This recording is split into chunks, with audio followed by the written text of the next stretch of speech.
어, 3교시 수업을 시작하도록 하겠습니다. 마감공사에 해당하는 부분, 리모델링 페이지 693페이지부터 시작하도록 하겠습니다. 리모델링 공사는 말 그대로 우리가 이제 기존 건물을 노후화가 됐기 때문에 새로운 기능을 좀 더 향상시키기 위해서 노후화된 부분을 억제하고 기능을 향상시키기 위해서 하는 부분으로 보시면 되겠고요. 그 다음에 대수선, 일부 중축, 창호 교체라든지 인테리어 변경 이런 것들이 주로 리모델링에 해당하는 부분으로 보시면 되겠고요. 외국에서는 우리가 이제 리노베이션이라고 많이 표현합니다. 그래서 우리 책에 보시면 694페이지 보시면 어, 리모델링의 기능이 있습니다. 기능 수준이 사회적 변화에 의한 기능 향상 요구, 이런 부분이 이제 충분히 되어가는 부분으로 보시면 되겠고, 이 부분을 말하는 거죠.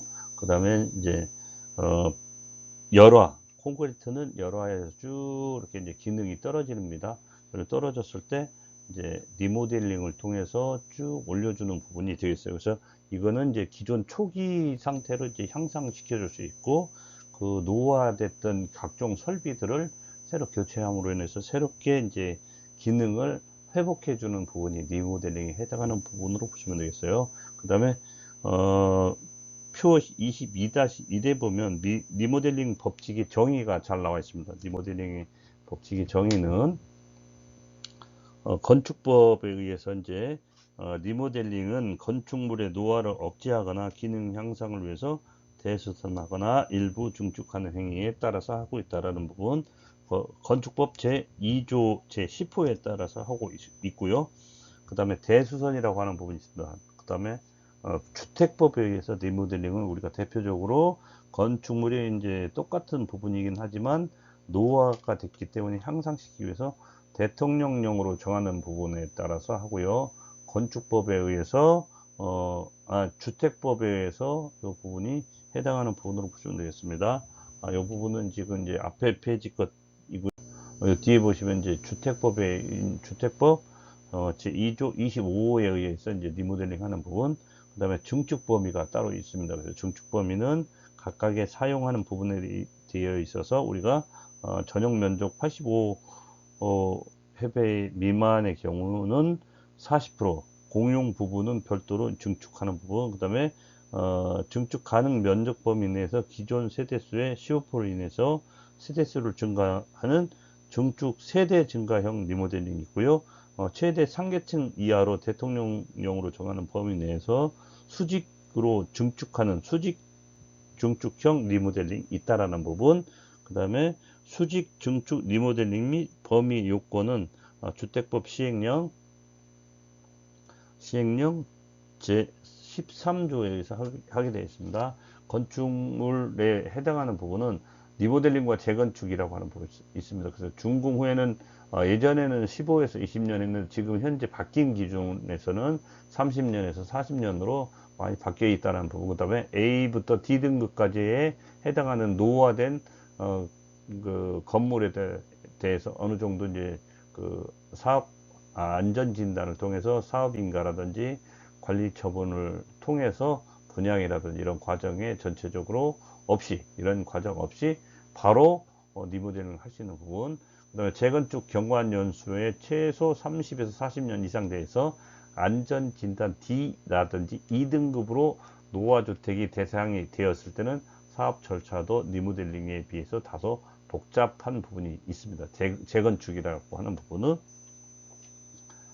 그 다음에 이제 리모델링의 분류를 보시면 여러분들이 이게 상당히 중요한 부분에 해당하는 겁니다. 그래서 구조적 성능 개선, 기능적 성능 개선, 그 다음에 미관적 성능 개선, 환경적 성능 개선, 에너지 성능 개선이라고 하는 부분이 있습니다. 이 부분은 우리가 보시면 696페이지에 보시면 그림 22-2에 보면 리모델링 재건축 사업 절차 비교표가 나와 있습니다. 그래서 여러분들 그 부분 꼭 참고해 주시고요.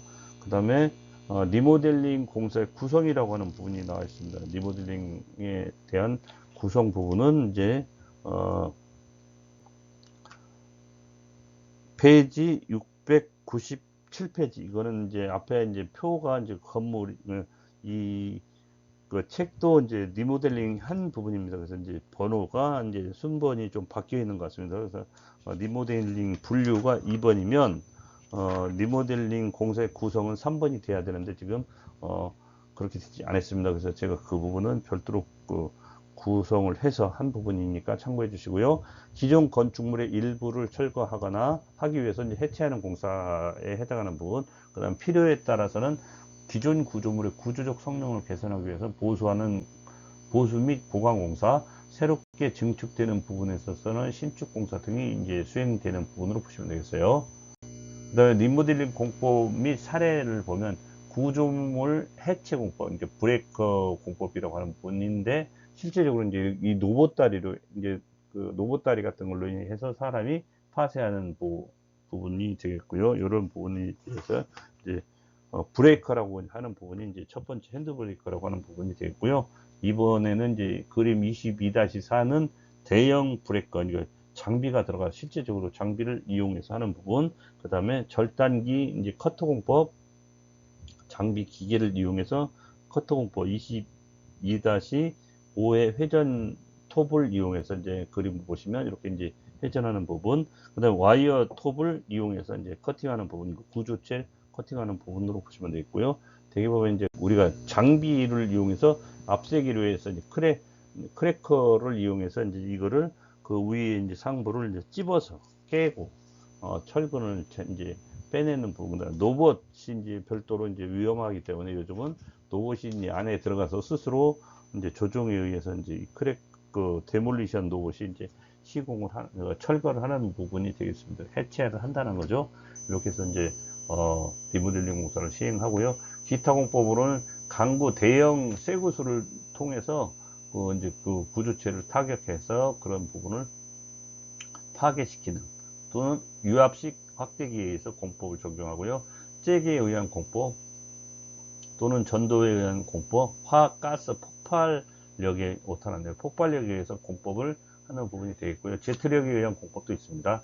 구조물 해체 순서를 보시면 건축 설비적인 부분, 그러니까 일단은 우선적으로 내부에 있는 설비적인 부분을 먼저 우선적으로 걷어낸 다음에 그 다음에 내외장재를 이제 정리한 다음에 그 다음에 지붕 이음지 및 옥상 방수제, 또는 이제 최종적으로 이런 것들이 이제 해체가 되면 구조체에 대해서 이제 해체를 하는 부분이 되겠습니다. 그래서 이렇게 연결해서 각각의 이제 그 장비를 이용해서 처리하는 부분이 되겠습니다. 그 다음에 이제 우리가 보시면 701페이지 보면 그림 표 22-2에 보면 구조체 해체 시 주요 관리 요구 사항이 있습니다. 요 요구 사항을 우리가 잘 표에 따라서 보시면 되겠고요. 위층부터의 작업에 의한 파쇄 해체가 있습니다. 그리고 지상 외주부 해체, 지상 외주부 전도 해체, 부재 해체라고 하는 부분이 잘 나와 있으니까 여러분들 좀 참고해 주시고요. 그 다음에 22-3에 보면 보수 및 보강 공법이 있습니다. 보수 및 보강 공법은 주로 이제 구조물 보수 보강하는 부분이 되겠습니다. 그래서 여기에서는 RC 부재의 균열 및 보수 보강이 있습니다. 그래서 표 22-3에 보면 균열 폭에 따른 균열 보수 공법이 있습니다. 이 부분은 국토교통부에서 제시한 부분이니까 여러분들이 이 부분은 좀 잘 알아두시면, 일반적으로 건축 인테리어 학과를 나오셨으면 보수를 어떻게, 균열을 어떻게, 균열폭이 얼만큼 됐을 때 어떤 공법을 사용하느냐를 이제 우리가 참고적으로 알아두시면 더욱 좋을 것 같습니다. 그래서 0.2 미만은 표면 처리를 한다라는 부분, 몰탈로 이제 그 크랙 부분을 이제 정리하는 부분으로 보시면 되고요. 그 다음에 0.2 이상, 0.3 미만도 표면 처리를 해주면 되겠고요. 나머지 이제 0.3 이상은 국토부에서 규정하는 부분의 크랙은 장기적으로 이제 그 균열이 계속 진행이 될 수 있다라고 판단하기 때문에 주입공법으로 해서 최종적으로 마무리해야 된다. 그래서 우리가 이제 에폭시 주입이라든지 이런 것들을 이제 주사기에 꽂아서 이제 건물에 주사를 놔주는 거죠. 그러면 그 부분에 대해서 균열이 이제 안에까지 간 부분을 최종적으로 이제 에폭시를 주입함으로 인해서 그 안이 이제 접착성을 강화시켜주는 부분이 되겠고요. 그 다음에 이제 0.3 이상 1.0 미만일 때는 주입공법도 하지만 주로 이제 충전공법, 그러니까 처음부터 상황에 따라서 0.2 미만에서 1까지 있을 때 충정 공법은 모든 공법을 다 적용할 수 있습니다. 그래서 상황에 따라서는 그 판단 기준은 그 참여하고 있는 기술자가 그 내용을 숙지하셔야 됩니다. 그 다음에 이제 RC 부재의 중성화 보수 공법. 콘크리트가 중성화가 되게 되면 그 부분에 대해서는 이제 문제가 발생할 수 있거든요. 그래서 이제 공기 중에 수분 및 이산화탄소 등과 콘크리트의 성분이 반응해서 나타나는 부분이 중성화 보수 공법에 해당하는 부분이 되겠고요. 그 다음에 RC 부재 염분 보수 공법. 염분에 의해서 이제 바다 근처에 설치된 콘크리트 구조물은 바닷물에 이제 포함되어 있는 염분 때문에 콘크리트가 부식될 수 있는 염려가 많습니다. 그래서 그런 부분에 보수 보강을 이제 콘크리트 면에 처리해 줘야 되고요. 그 다음에 철근 부식에 의한 보수 보강. 철근은 외기와 접촉하면서 녹이 발생하게 됩니다. 녹이 발생하면 이제 팽창이 일어나면서 구조 성능 저하를 시킬 수 있는 부분이 되겠습니다. 그래서 실제적으로 여러분들 보시면 704페이지 보시면 그림 22-9에 보면 철근 부식 보수 공법 이해가 있습니다. 그래서 이 부분은 한국시설안전공단에서 이제 그 자료를 보내준 부분에 대해서 각각 디테일하게 이제 상세하게 나와 있으니까 그 부분을 좀 참고해 주셨으면 좋겠습니다. 그 다음에 구조물 보수 공법에 대해서는 철근은 외기와 접촉해서 녹이 발생해서 구조적 성능을 저하시킨다라는 것이 되겠고요. 그 다음에 구조물 보강과 단면 증성 공법. 단면이 부재에 부족해서 부재의 부재력이 저하되었을 때 콘크리트를 증타해서 단면을 증가시켜 주는 게 단면 증설 공법. 강판 보강 공법은 구조물의 취약한 인장력을 보강하기 위해서 공법 이제 강판을 접착시켜서 일체화시킴으로써 내력을 향상할 수 있는 부분을 도모해 주는 공법이 강판 보강 공법이 되겠다라는 부분. 그 다음에 탄소 섬유 보강 공법은 탄소 섬유 시트를 경화형 액복시 수지로 구성되어 있어서 구조 내력이 부족한 콘크리트 단면에 부착시켜 가지고 구조 강성을 증가시킬 수 있는 부분이 되겠습니다. 그 다음에 여러분들 그림 22-11 페이지 705페이지 보면 그 위에는 탄소 섬유 시트 보강의 개요가 쭉 나와 있습니다. 위쪽에 보면 까맣게 되어 있는 부분이 탄소 보강해 주는 부분이 되겠습니다. 이면에 보강을 해줘서 섬유 시트를 부착해 주는 부분이 되겠고요. 양쪽에 이제 보에 있는 그 보가 있는 부분에 콘크리트 면을 말하는 겁니다. 하부에 보시면 이제 탄소 섬유 시트 보강을 이제 이렇게 한 부분이 되겠습니다. 여러분들이 만약에 여기를 드래그해서 보시면 웹에서 실제적으로 이제 탄소 섬유 시트를 부착한 부분을 볼 수 있고요. 그 다음에 외부 프리스트레싱 보강 공법은 말 그대로 이제 외부에 고정 정착구를 이제 설치해서 당겨주는 겁니다. 그래서 이 부분에 대해서 편항부에 작용하는 인장력을 가해서 양쪽으로 당겨주면 신규 추가 하중에 대해서 충분히 견뎌낼 수 있는 부분으로 보시면 되겠습니다. 콘크리트 인장력을 향상시켜주는 방법이다 라고 보시면 되겠고요. 그 다음에 리모델링 사례를 보면 근린 생활시설의 외피를 리모델링한 사례라고 하는 부분이 되겠습니다. 그래서 우리가 보시면 페이지 706페이지 표 22-4에 보면 그린 리모델링 공공시립미술관 공사 계열하고 해서 이제 시설관리공단에서 제공한 이제 사례들이 되겠습니다. 그래서 건축 같은 경우에는 단열 또는 창호, 그 다음에 이제 기계 전기 같은 경우에는 난방, 냉방, 난방, 그 다음에 실내 등 전기에서 그 다음에 신재생 에너지에 해당하는 부분에 이제 변경안들이 쭉 형성돼서 나와 있는 부분에 대해서 우리가 리모델링을 한다라고 보시면 되겠어요. 그 다음에 이제 공동주택의 수직 중축 리모델링 사례가 있고요. 표 707페이지 보면 표 22-5에 보면 수직으로 중축하는 부분이 이제 이 쌍용건설에서 자료를 제공해 줬습니다. 그래서 고정화종, 그 다음에 활화종, 활화종은 이제 움직일 수 있는 화종을 하고 고정화종과 활화적으로 합니다. 그래서 그 부분에 있어서 기존안과 리모델링안이 달라지는 부분 참고해서 알아두시길 바라겠습니다. 그 다음에 이제 증감, 금액이 얼만큼 증가하고 향상이 되는지에 대해서 검토하는 부분으로 보시면 되겠습니다. 그래서 주로 이제 내벽식 아파트이기 때문에 보강 범위를 예측할 수 있는 부분이 이제 충분히 되어야 된다. 왜냐면 사업성을 충분히 고려해서 설계를 해야 되기 때문에 그렇습니다. 그 다음에 페이지 708페이지 보시면 기존 부지 보강 방법은 이제 쌍용 건설에 했던 부분인데, 이쪽에 이제 그 신생 슬라브를 이제 설치하는 부분, 또는 이쪽에 이제 신생 슬라브가 다 설치되는 부분을 보시면 되겠고요. 구조적으로 마찬가지입니다. 이쪽도 이제 신생 슬라브가 해서 설치됐을 때 이제 하는 부분, 그 다음에 이제 보호를 보강할 때, 그 다음에 슬라브를 보강할 때라고 하는 부분이 이렇게 나와 있습니다. 그래서 여러분들이 참고적으로 보시면 되겠고요. 그 다음에 기존 벽체 부분에 대해서 이제 보강하는 부분, 그 다음에 하부에도 이제 똑같이 기존 벽체가 보강되는 부분으로 보시면 되겠고요.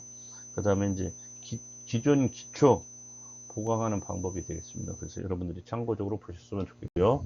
그 다음에 제실 리모델링 사례 같은 경우에는 우리가 페이지 708페이지 보면 이제 그림으로 잘 나와 있습니다. 그래서 그림 22-13에 보면 제실 리모델링 시공 사이클의 사례가 있습니다. 이 부분은 이제 대림산업에서 이제 제공해 준 자료를 보시면 되겠고, A존과 B존의 기준, 그 다음에 입주 완료, 입주 공사 단계별 시공 상태를 제실 상태, 뭐 이런 이미 입주가 되어 있는 부분에 대해서 이제 시공하는 부분에 일기증에서 3개월 걸렸다라는 부분.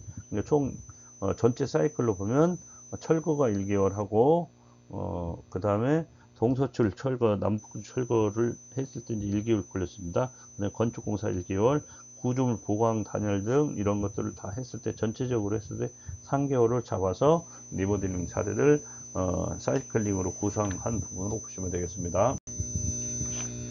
자, 이제 이제 여러분들 23장 그린 빌딩을 한번 보시겠습니다. 그린 빌딩은 말 그대로 태양열이라든지 자연 재생 에너지를 사용해서 열을 향상시킬 수 있는 부분으로 보시면 되겠습니다. 그래서 환경에 의한 인간의 건강과 자연의 환경에 전체적으로 주는 영향을 설계했다라는 부분, 그 다음에 에너지를 비롯한 자원의 효율적 사용, 그 다음에 주민의 건강 보호하기 위해서 조원의 생산성을 향상시키고요.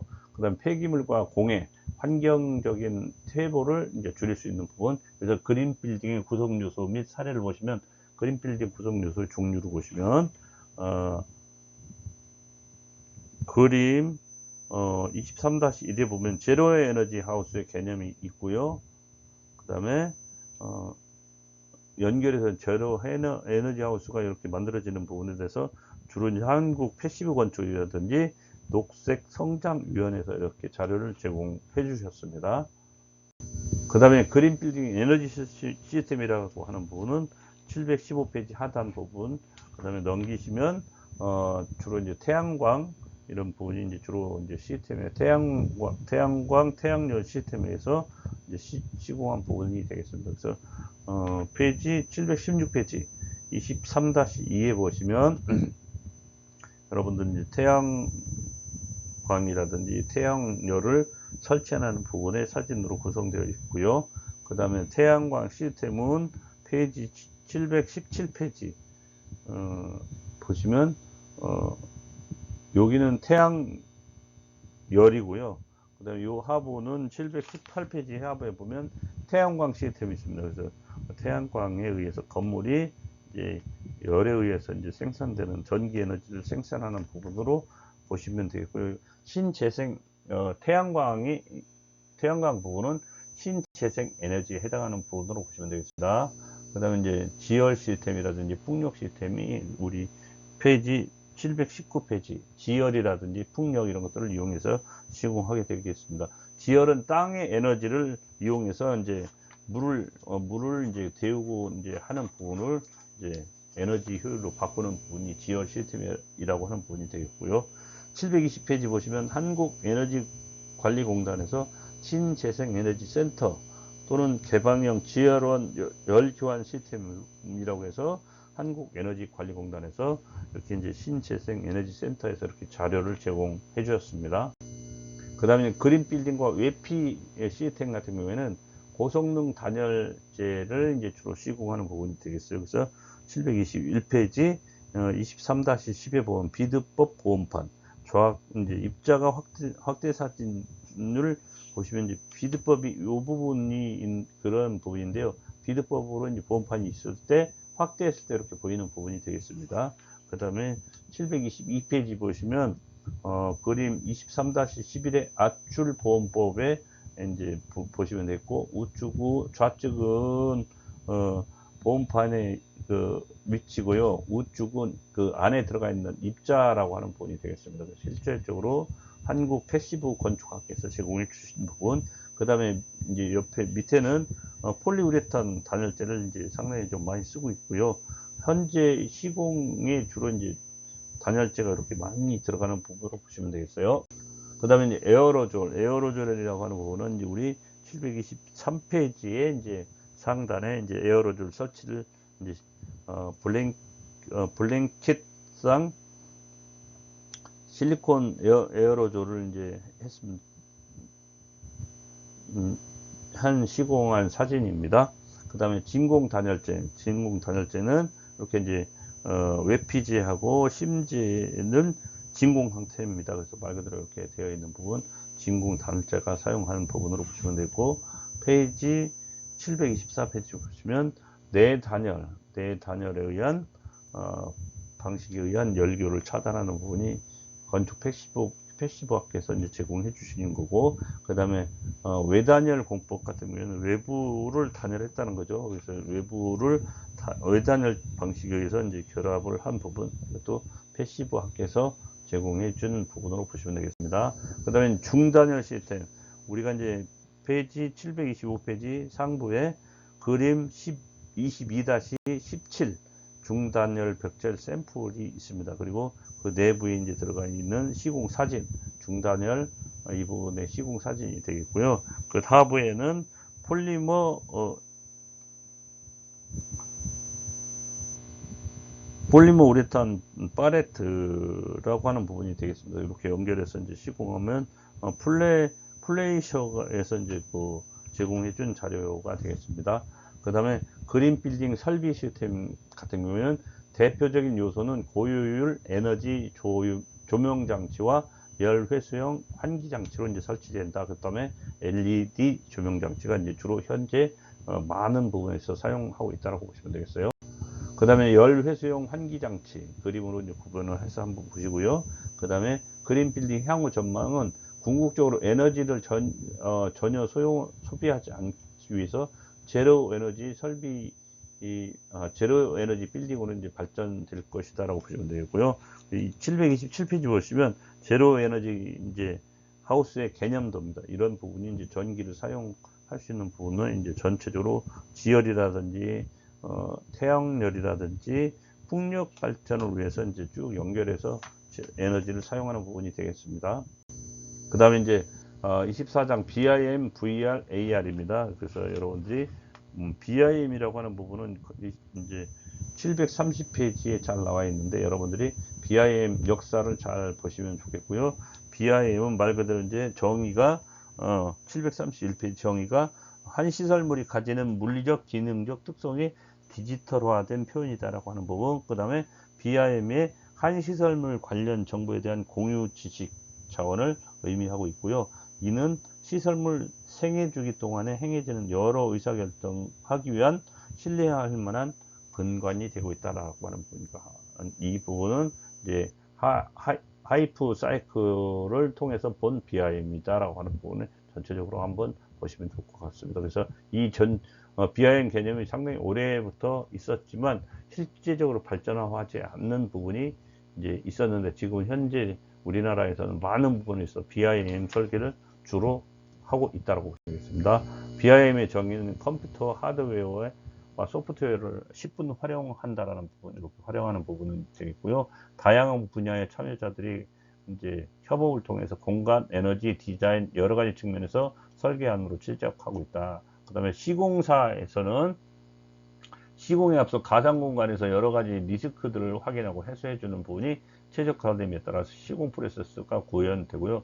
유지 단계 동안에도 에너지 비용 관리 등에 대해서 시설물을 활용해서 최적화한 것이 이제 되겠다. 그래서 그림으로 보시면 설계, 구조, 설비, 제품 정보, 비용, 일정 이런 것들이 다 연결되는 부분이면 되겠습니다. 그 다음에 개방형 BIM 표준 앞에 거는 몇 가지 그냥 지나갔습니다. 그래서 폐쇄형 정보 교환 방식을 이제 투인투에 이제 이렇게 해서 이제 IF에 이용한 호환성 확보 방안이 되겠습니다. 이제 아크캐드, 리뷰, 레빗, 또 그다음에 테일킬, 시넴, 캐디마, 마이크로 스테이션, 올플랜 이런 것들이 쭉 연결되는 부분이 되겠고요. 그 다음에 생애주 기간의 BIM 활용 분야가 라이프 사이클 BIM이라고 해서 이제 BIM 협업, 데이터 공유 및 교환이 되고요. 이런 부분은 설계가 이제 BIM으로 기본 실시하고요. 시공의 BIM, 중공의 BIM, 유지관리 BIM이 각각 분류돼서 잘 나와 있으니까 참고해 주시기 바라겠습니다. 그 다음에 발전 과정은 2D CAD에서 3D CAD, 그다음에 BIM, 그러니까 BIM은 이제 4D, 5D 이런 식으로 연결돼서 이제 개념이 이제 건축에 많이 반영되고 있다라는 부분이 되겠습니다. 그 다음에 이제 설계 업무 영역을 정보 통합 모델로서의 BIM이 전 영역에 따라서 이제 건축 설계, 구조 설계, 기계 설계, 설비 설계, 전기 설비 설계, 배관 설계 등이 전용적으로 이제 적용되고 있다고 보시면 되겠어요. 그 다음에 2D 도면에서 BIM이 아니라 BIM에서 2D 도면을 추출할 수 있는 것으로도 이제 우리가 확인할 수 있습니다. 그래서 예전에는 주로 2D 도면만 그려가지고 했는데 요즘은 BIM이 아니라 그 2D 도면을 BIM에서도 다 추출할 수 있다라는 부분, 복합적으로 가능하다 이렇게 보시면 되겠고요. 그 다음에 XY축 좌표 기관을 2D CAD로 해서 모든 부분을 다 확인할 수 있는 부분이 되겠고요. BIM을 이용한 도면 상세 생성 사례도 많이 있다라는 것에서 모바일 기기를 이용해서 BIM 주도 도면 및 도면과 BIM을 확인할 수 있는 부분이 되겠습니다. 그 다음 BIM의 데이터셋 중심으로 활용하는 부분이 되겠어요. 그래서 이제 전체적으로 발주자의 요구 및 요구 정보 확보 및 추출을 해서 법규 검토, 인허가 검토, 발주자 지침 부합을 하게 해서 전체적으로 BIM 기반의 설계 도서를 작성해서 정의를 통해 이제 도면을 통해서 파악하고자 하는 정보에 대한 정의, 형상 및 정보 상세 수준의 정의를 하고 있다는 부분이 되겠습니다. 그 다음에 3D CAD, 컴퓨터는 형상 정보만 알고 있지만 나머지 정보는 사람에 의해서 한다. 그래서 원기둥, 지름 높이, 색깔, 박스, 가로, 세로 높이, 색깔 이런 것들을 이제 확인하는 부분인데 부재 정보, 재질, 규격, 물량 이런 것들을 다 확인할 수 있는 부분이 이제 되겠다라는 부분이 되겠어요. 그다음 BIM은 배관, 규격, 종류, 재료, 성능 이런 것들, 또 기둥의 이제 강도라든지 크기 이런 것들을 이제 다 확인할 수 있는 부분으로 보시면 되겠습니다. 그래서 이런 모든 명령어를 이제 적용함으로써 건물의 디테일한 사항들을 다 확인할 수 있는 부분으로 보시면 되겠어요. 그 다음에 이제 시공 단계 BIM 활용의 근본적인 목적을 한번 읽어보시길 바라고요.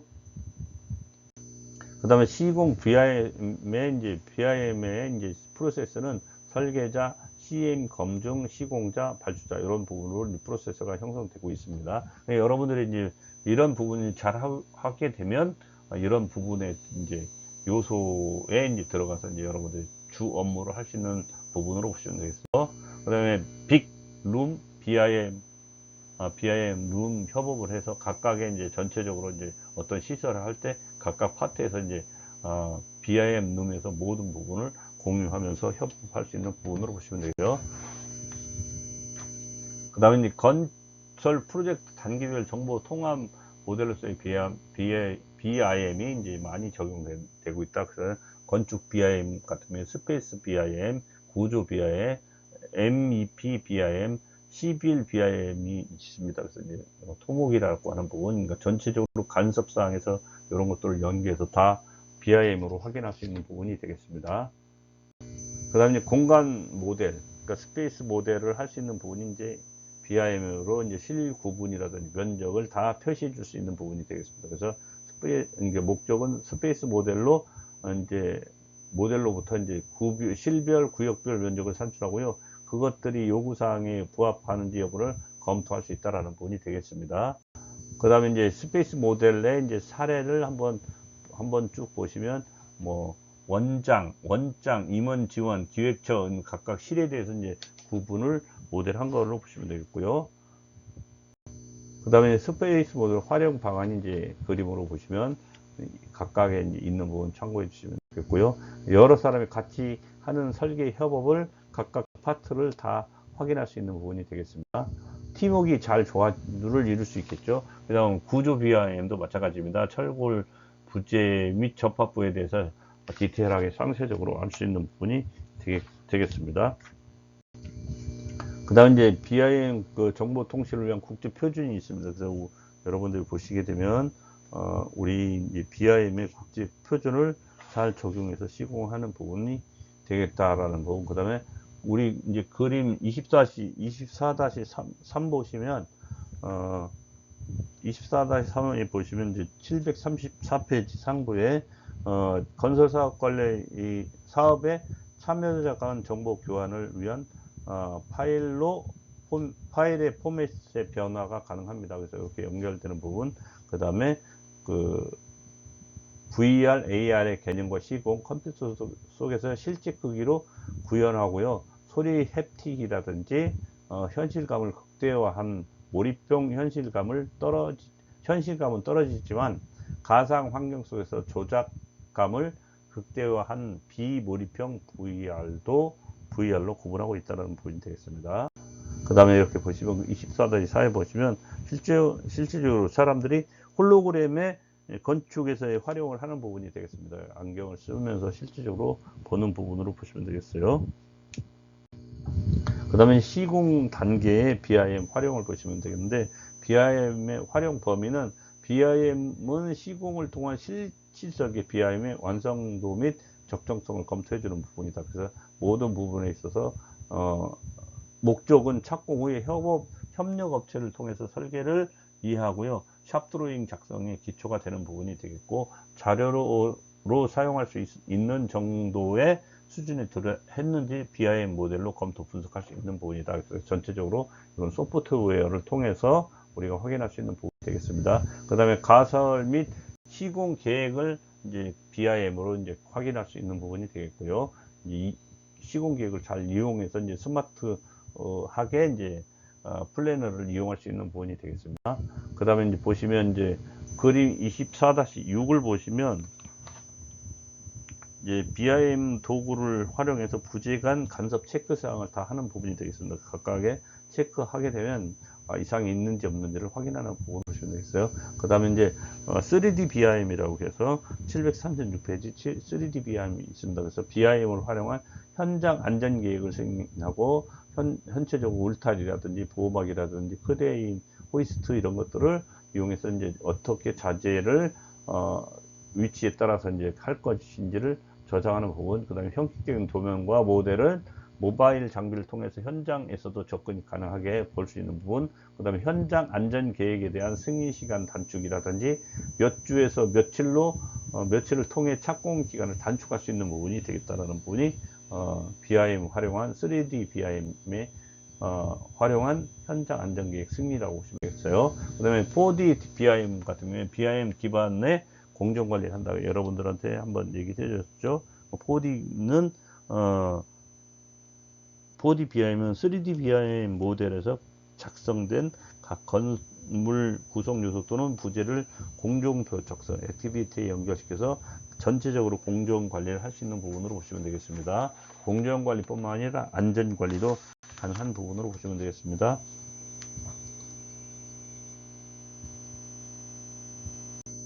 그 다음에 5D BIM 이제 보시면 페이지 738페이지에 A가 형성되어 있습니다. 그림 24-9에 보면 5D BIM 기반 원가 정보 및 구성 체계가 예시되어 있고요. 그 다음에 시공 단계에 VR, AR을 활용해서 현장 접근을 위한 VR, AR이 있습니다. 그래서 여러분들 보시면 페이지 739페이지 그림 24-10에 보면 VR, AR의 활용을 위한 활용한 발주자의 현장 점검 예시가 있습니다. 여러분들이 이거를 VR, AR을 쓰시고 현장을 보면 바로 가상현실처럼 실제적인 공간을 다 확인할 수 있는 부분이 되겠습니다.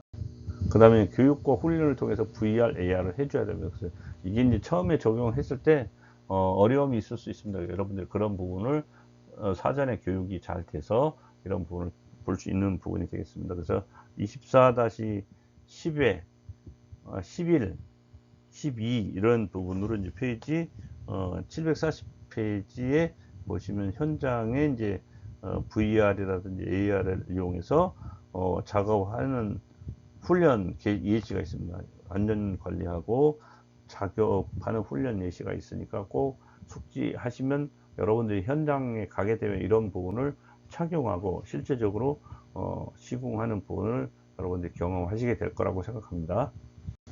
그 다음에 이제 교육과 훈련을 통해서 VR, AR을 이용한 시공 관리라든지 트리플렉스 XR10을 이용해서 이제 홀랜드라고 하는 부분에 이런 간섭 체크라든지 길이 측정, 지상 관리, 하자 이슈 관리, 의사소통 향상, 조정 최적화, 확신감 고조가 되고요.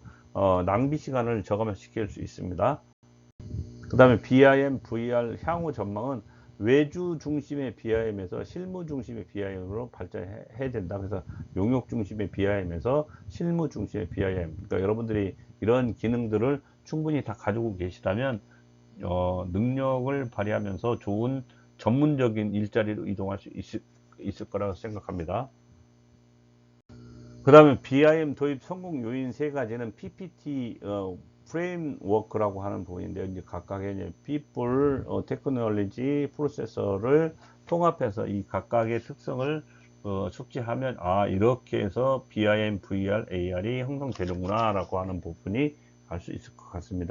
그 다음에 이제 BIM, VDC는 건설 산업의 생태계의 진화로 보시면 되겠습니다. 그 케이트 도입과 근본적으로 다르다라는 부분, 푸시에서 풀 프로세서로 이제 진화했다는 부분, 실효도 할 수밖에 없는 BIM이라든지 VDC가 이제 현재는 적용되고 있다. 그다음 산업 변화라든지 이런 것들이 이제 요구하는 증대가 달라질 수 있다라는 부분. 그다음에 BIM은 설계도서 간소화가 아니라 설계 정보 충실화라고 보시면 되겠습니다. 그래서 설계비, 용역 계약 관리, 설계 기간 개선 필요가 되고요.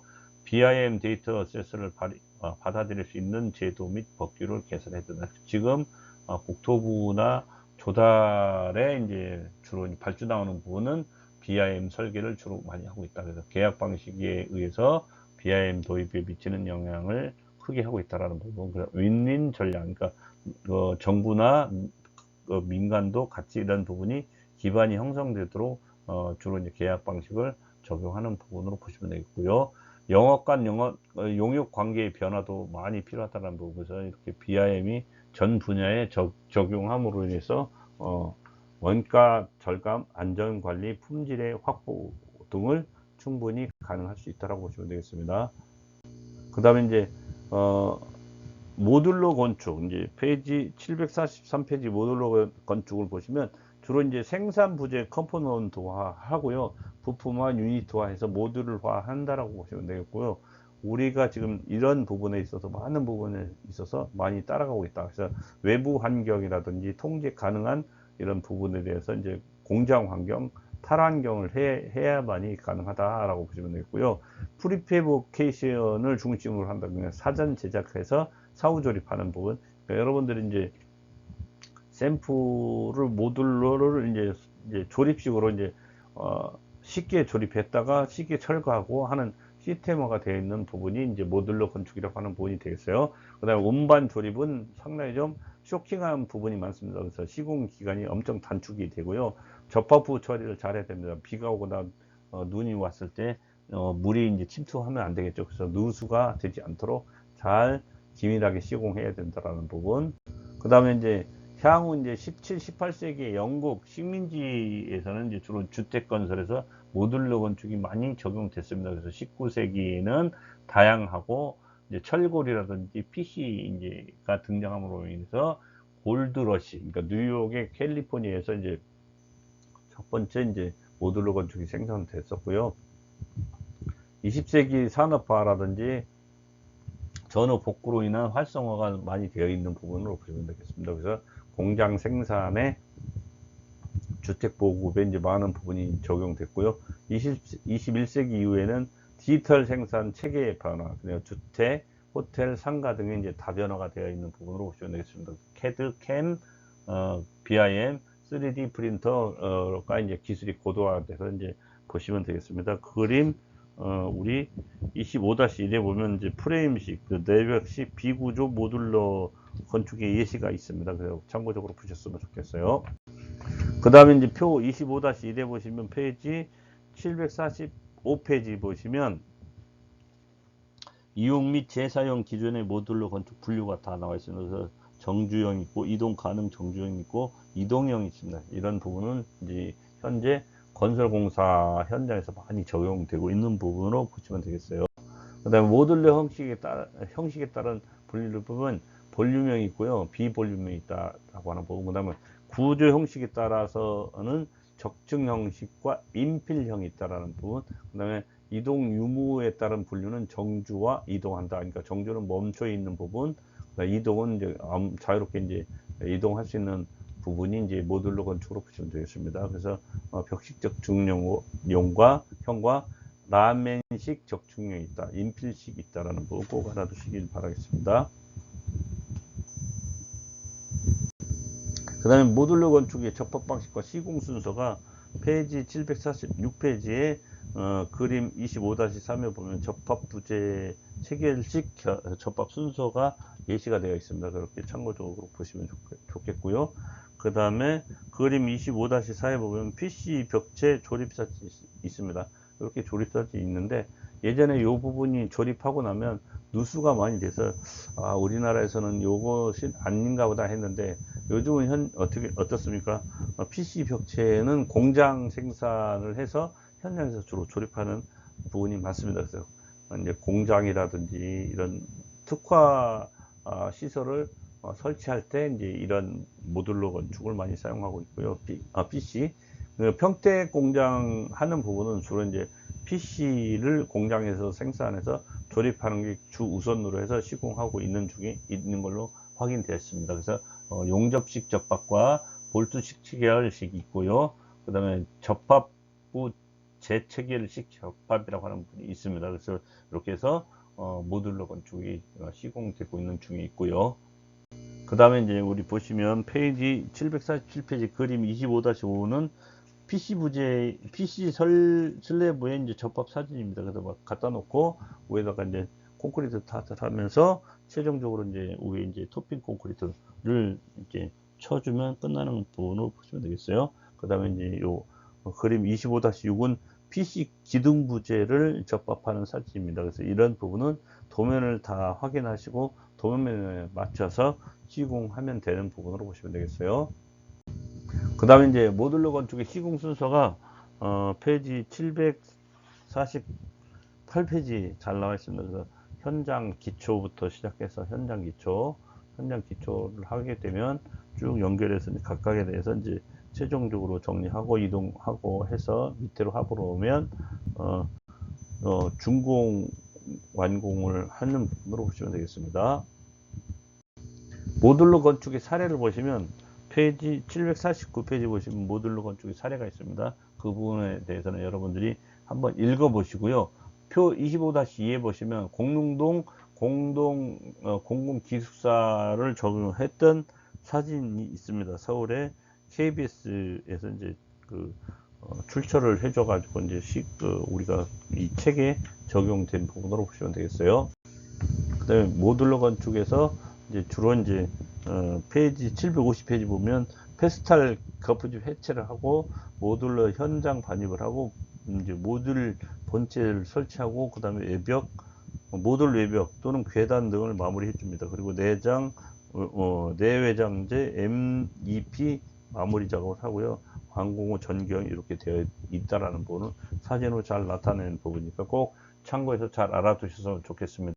그 다음에 이제 모듈러 건축 사례를 보시면 국내 최초 모듈러 건축은 신기초등학교라고 하는 부분입니다. 이 신기초등학교는 2003년에 이제 이렇게 모듈러로 아예 제작해서 이제 한 부분이 되겠고요. 유창 RNC하고 금강공업에서 이제 시공한 부분으로 보시면 되겠습니다. 그래서 2층 규모 6개 학교 4개 화장실 재조립이 가능합니다. 모듈러를 철거했다가 재조립이 가능하고요. 공사 기간은 2개월밖에 안 걸렸습니다. 그리고 영국 SCI사에서 기본 설계, CC 설계를 했고요.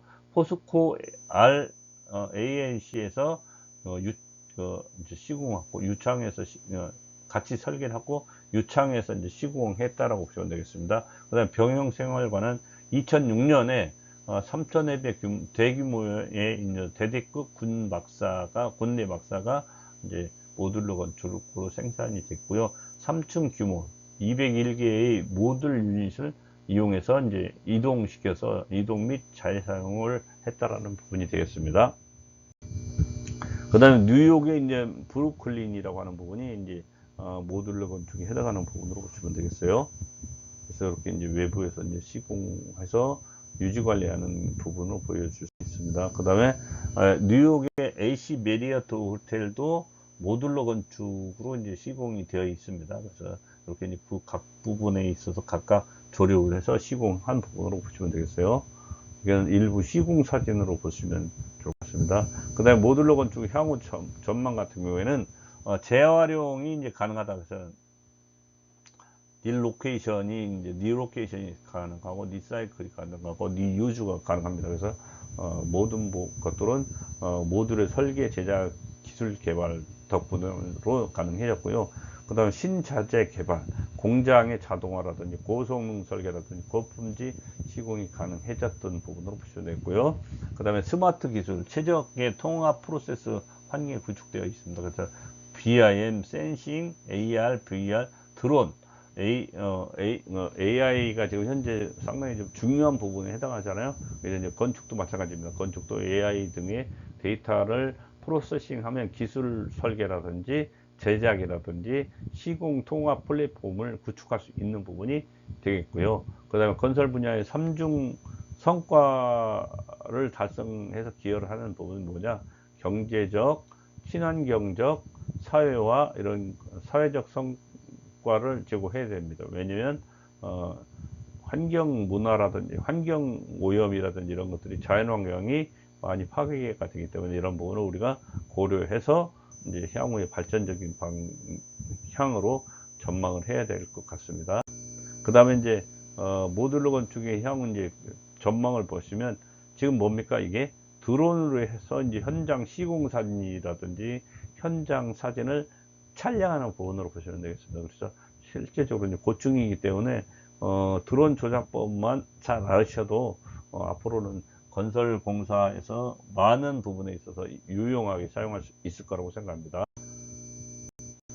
그 다음에 이제 국토교통부 국토교통과학기술진흥원에서 이제 OSC 연구단하고 이제 같이 이제 연구해서 이제 설계 에너지 엔지니어링이라든지 자재 생산이라든지 운송이라든지 설치 과정 평가 유지 관리 이런 부분이 전체적으로 모듈러 건축의 향후 전망으로 이제 평가하고 있습니다.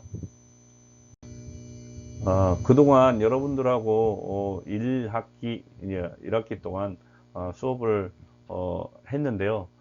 조금 부족한 부분도 있을 수 있는데 여러분들이 최선을 다해서 좀 더 숙지하시고 시공 부분에 대해서 충실히 잘 숙지한다면 여러분들이 차후에 설계라든지 인테리어 할 때 많은 부분이 효과를 볼 거라고 생각합니다. 그리고 그동안 이 수업 중에서 이제 뭐 많은 부분 질문도 했었고 뭐 많은 부분 질의응답도 많이 했었는데 일단은 시공이라고 하는 부분을 이제 제가 계속 의인화한 부분도 있고 뭐 나름대로 여러분들을 어떤 사람들을 비유하기도 했습니다. 그래서 모든 부분에 대해서 여러분들이 혹시라도 제가 질문한다든지 이런 거 했을 때 뭐 이제 조금 그 당황스러웠다라고 하는 부분은 스스로 각자를 다시 되돌아보시길 바라고, 앞으로는 더욱더 여러분들의 개인 발전을 위해서 좀 더 노력해 하셨으면 좋겠습니다.